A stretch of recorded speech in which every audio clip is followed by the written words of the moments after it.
कष्ट तो सहन करना पड़ेगा, और जब तक कष्ट सहन नहीं करोगे तब तक जीवन में निखार आने वाला नहीं। सब कुछ मैं ही बोलूं क्या? नहीं, आज तुम्हारा अष्टमी का उपवास होगा, साता है अनीता, साता है उपवास की।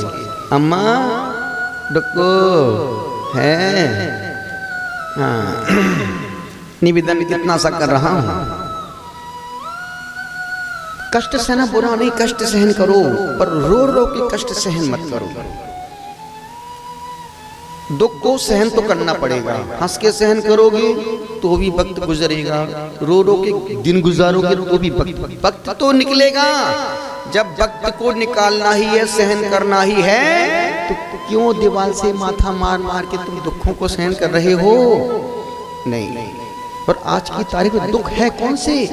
आदमी की माथे पे दो ही दुख हैं, माथे पे कर्ज चढ़ा हुआ है और व्यापार का पैसा नहीं दिख रहा है, या तीसरा दुख बेटी की शादी नहीं हो रही है, और हो गई तो बेटी सुखी नहीं है। कोई दुख नहीं है, दो तीन दुख, पूरे संसार में तीन चार दुख ही फैले हुए हैं, पांचवा कोई दुख नहीं है। ये दुख नहीं कि हम महाराज जी मंदिर नहीं जा पाते, बस ये दुख है कि महाराज जी व्यापार नहीं चल रही है हमारा। मंदिर जाने का दुख नहीं है, दुख किस बात का कि गुरुदेव व्यापार नहीं चल रहा है। पैसा आता है तो फिर पैसा दिखता, और पैसा तब तक नहीं दिखेगा जब तक तुम मंदिर जाना शुरू नहीं करोगे।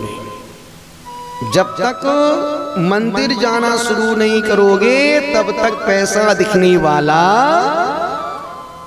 पैसा तो आएगा पर दिखेगा नहीं। पैसा देखना है कि आगे भेजना है। यदि पैसा का सुख भोगना चाहते हो तो बस तुम धर्म करना शुरू कर दो, धर्म करना शुरू करो। 100 रुपया कमाते हो, मंदिर में जाओ, अपने हाथ से 1 रुपया डाल दिया।